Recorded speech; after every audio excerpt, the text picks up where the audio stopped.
네, 안녕하세요. 반갑습니다. 간만에 TV의 한우 대표입니다. 자주 뵙죠. 자, 요즘 삼천리 때문에 아주 난리가 났어요. 뭐 정말 주가 조작, 다단계 주가 조작의 전형적인 어떤 모습이다라고 말씀을 드렸고, 그거를 미리 차트만 보고도 알 수 있는 방법 여러분들께 알려드렸습니다. 그렇죠? 일단 거래량이 없어요. 거래량이 없이 꾸준하게 계속 한 1년간 올라가면서 한 10배 정도 오르면 그거는 조금 그런 어떤 형태들의 주가 조작이 있었을 가능성이 높다 이렇게 말씀드리고 있습니다. 자, 근데 이런 비슷한 사건이 거의 복사판에 가까운 모습이 10년 전에 딱 있었다라는 거.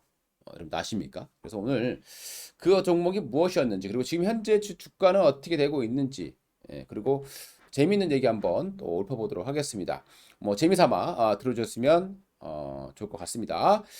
자, 주인공은요, 바로 이제 해성산업이라는 기업이에요. 최근 삼천리 주가 보시게 되면, 이렇게 뻗어 있죠. 정말 엄청난 하락세를 기록을 했고요. 결과적으로 보게 되면 돈을 번 사람이 거의 없어 보이는, 뭐 위에서 판 사람 빼고는, 이런 경우는 보통 이제, 좀 뭔가 좀 조사가 들어오거나, 이제 불협화음이 있어가지고, 누가 돈을 빼면서 배신을 때리거나, 이럴 때 이제 많이 나타나는 그런 패턴이 되는데, 정말 엄청나게 올랐죠. 근데 이런 패턴들이요, 10년 전에 요 종목에도 있었어요. 해성산업이라는 종목입니다. 이 종목은 10년 전으로 한번 회귀해 돌아보도록 할게요. 자, 10년 전입니다. 어떻습니까? 자, 이 주가를 한번 잘 보시게 되면 거래량이 없어요. 꾸준하게 계속 거래량 없이 계속 그냥 끌어올리는 그런 모습들이 있었죠. 거래량이 하나도 없습니다. 일봉이 완전히 밀집되어 있죠. 계속 올리는 거예요. 그러다가 이제서 빠져나가면서 누군가 배신을 때렸고 그로 인해서 이제 저만가로 내려가는 그런 모습을 보여줬는데 이 당시에는 이제 특별한 하한가 미제 사건이에요. 음. 그리고 삼천리 같은 경우는 그래도 뭐 누가 팔아서 뭐 어떻게 돼서 이렇게 급락했다. 대충 우리가 짐작은 가요. 우리 과거 루버 같은 경우에도 증권 조작에 대한 검사가 들어오니까 이렇게 하한가로 갔던 부분이 있는데 이 해성산업이라는 업체의 주가는 완전 미제 사건이에요. 그 결론이 나질 않았습니다. 결과적으로 보게 되면 서로 이제 뭐 작전 실패했다 이렇게 보는 게 맞는 것 같고요. 끝까지 그 내용들이 완벽하게 뭐 시원하게 그 하락 이유가 나온 적은 없습니다. 지금 주가를 보시게 되면은 와 정말 뭐 자 이렇게 엄청난 하락세를 보이고 있죠. 지금 뭐 쭉쭉 하락을 해 있는 그런 상황인데 이 해성산업이 이제 어떤 기업인가부터 알아보도록 하겠습니다. 좀 재밌는 역사가 좀 있는 그런 기업인 것 같습니다. 자, 이 해성산업은 뭐 계양전기도 가지고 있고 한국재지, 한국패키지, 우리 쉽게 해서 한국패키지 하면 우유팩 만드는 회사, 한국재지하면 우리 복사지라던가 이런 걸 만드는 회사. 뭐 계양전기 얼마 전에 계양전기 좀 탄탄한 회사였는데 직원 횡령 문제가 생겨가지고 지금 거래가 정지되어 있는 그런 상황이 되겠습니다. 이 계양전기도 해성산업에 넘어갔고 최근에 해성산업이 정말 투자를 잘한 게 하나 있다라면 해성 TS입니다. 해성 TS 우리 얼마 전에 차량용 반도체 부족 사태로서 엄청난 실적을 올리면서 주가가 급등했었던 그런 종목이 되기도 합니다. 이 해성산업이라는 업체가 어떤 기업이냐를 보게 되면요. 그 당시 올라갔던 이유를 보게 되면 그 당시가 이제 2014년이니까 뭐 부동산 가격이 막 폭등하던 그런 시기도 아니었어요. 이 업체는 원래 이제 과거에 보게 되면 단사천이라는 분이 그 사람이 원래 이제 항해도 해주 출신입니다. 해주 출신인데 18살의 나이로 서울로 왔어요. 서울에 와서 이제 친척집에서 일을 하다가 25살에 이제 사업을 하기 시작했다라는 거죠. 근데 이 단사천이라는 사람은 말 그대로 이 명동 사채 시장 뭐 드라마에서도 주인공으로 많이 나왔던 사람이 아닐까 이렇게 생각이 드네요.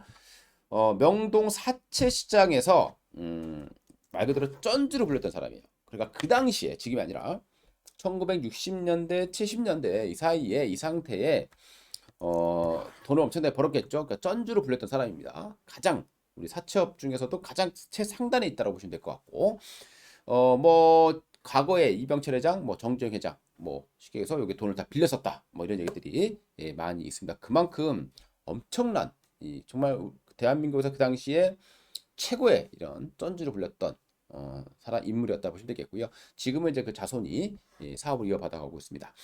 그때부터 있었던 뭐 빌딩 뭐 이런 것도 있을 것이고요. 그래서 보시게 되면은 이런 사업을 하고 있어요. 임대. 그러니까 이 업체는 빌딩을 가지고 임대를 하는 그런 사람입니다. 신송하고 좀 비슷한 기업이에요. 신송 같은 경우는 이제 여의도 쪽에 또 대규모 빌딩을 가지고 있죠. 이 해성산업 같은 경우는 임대시설 관리. 결국에는 이제 빌딩 갖고 임대를 받는다로 보시면 되겠습니다. 제지가 있어요. 그 돈을 벌어서 참 좋죠. 빌딩에서 돈을 벌어서 그 돈이 모이면 그 돈 가지고 기업을 사는 거죠. 그래서 한국 제지 그리고 한국 패키지 우유팩 그다음에 세아 역시 제지 업체가 되겠습니다. 그다음에 국일 제지 역시 제지회사. 그러니까 종이 회사를 많이 샀어요. 근데 종이라는 것 자체가 최근에 좀 약간 사양 산업이잖아요, 그죠? 그러다 보니까 이제 계양전기, 어, 계양전기는 우리 뭐 예초기 이런 걸로 유명한 기업이고 모터 뭐 이런 걸로 유명한 기업이 되겠습니다. 자, 그다음에 이제 해성 DS. 이게 참 어려웠던 기업이었는데 얼마 전에 차량용 반도체 쇼티지가 발생하게 되면서 이 리드 프레임, 이 차량용 반도체 이 메모리를 잡아주는 그 리드 프레임. 자, 여기에서 정말 그 엄청난 수익을 거둔 기업이 되겠습니다. 자, 뭐 이렇게 보게 되면 이제 임대 수입이 거의 37%예요. 그 나머지 뭐 지주 사업, 상표권 수입 뭐 이런 것도 있고 배당도 있고 이렇게 주차도 있고 뭐 오피스 결국 이제 빌딩에서 나오는 부분들이 거의 60% 정도가 된다. 이렇게 보시면 되겠습니다. 여기 보시게 되면은요, 뭐 많아요. 테크노센터, 서울 쪽에 테크노센터도 좀 보유하고 있고, 부산 성남 지역, 그리고 창고, 뭐, 빌딩을 많이 갖고 있죠. 이 해상빌딩이라는 곳은, 저기, 종로 지역에 있습니다. 예, 표시된 지역이 되겠고요. 나라에 붙어 있는데, 여기 해상 1빌딩, 2빌딩, 이렇게 있다고 보시면 되겠어요. 여기서 나오는 뭐 가치만 하더라도 그 당시에 2014년도에 올라갔던 이유가 이 건물에 대한 이 평가익만 자산 재평가를 했을 때 조 단위가 넘어간다라고 해서 이제 주가가 들어 올려졌었던 그런 종목이 되겠습니다. 그 외에 이제 강남 쪽에 송남 빌딩을 또 가지고 있습니다. 신라스테이 서초 그 근처에 아주 알짜배기 건물을 가지고 있는 그런 기업이 되겠습니다. 그런데 최근에 주가는 많이 급락해 있죠. 실적을 보시게 되면은 이것만 잘 보세요, 여러분들. 제가 나중에 또 강의를 한번 올리겠지만 어제 제가 뉴스를 봤습니다. 뉴스를 봤는데 라더켄인가요? 그 사람이 그 다우데이터를 샀는데 그 투자한 이유가 뭐냐? 영업이익이 6천억, 7천억 뭐 이렇게 조단위로 하는 기업인데 시가총액이 6천억밖에 안 했기 때문에 샀다라고 합니다. 자, 완전 잘못된 방식이죠. 영업이익이라고 하는 것 자체를 우리가 연결 기준으로 보는데 보통 이제 다우 데이터 같은 경우는 다우 기술하고 있고 다우 데이터가 있어요. 그 결국에 나머지 자회사들이 쭉 연결돼서 그 연결돼 있는 영업이익을 가지고 추산하는 겁니다. 그러니까 그런 기업이 조단위 영업이익을 올리고 있다고 하더라도 아주 저평가다 이렇게 판단하기 어려운 거죠. 나중에 그 부분에 대해서 또 교육을 제가 또 올려드릴 그럴 예정이니까요. 나중에 보시고 지금 여기 보시게 되면 어떻습니까? 여기 보시면 나와요. 해성산업의 영업이익이 2천억이에요. 2천억입니다. 그런데 시가총액이 3천억입니다. 굉장히 싸 보이죠. 하지만 여기 함정이 있는 거죠. 바로 이 영업이익을 달성하고 있는 건 뭐냐? 바로 해성 DS. 예, 해성 DS 지분이 여기 들어와 있는 거예요. 그 영업이익이 그대로 평가되는 거거든요. 실질적으로는 우리가 가지고 있는 지분만 가지고 판단을 해야 되는 건데 그냥 이렇게 탁 나와버리니까 많은 분들이 착각을 하게 되는 거죠. 와, 엄청 저평가더라고요. 예, 그렇게 판단하시면 안 되는 거고 이제 앞으로 해상 DS의 실적이 조금 둔화된다면 같이 곤두박질 칠 것이고 그 다음에 이제 최근에 이제 이 상가 쪽에 바람이 많이 불었어요. 많이 올랐는데 근데도 불구하고 주가는 많이 떨어져 있는 상황이 되겠습니다. 이제부터는 이제 우리 상가 쪽에 요즘 우리나라도 약간 좀 이제 공실이 좀 늘어날 가능성도 배제할 수 없는 그런 상황이 되겠죠. 그러다 보니까 주가가 지금 계속 내려가고 있는 그런 모습들을 보여주고 있습니다. 하지만 알짜배기 회사는 분명하죠. 그런 회사를 가지고 있기 때문에 빌딩 가치만 하더라도 상당한 그런 기업이 되겠습니다.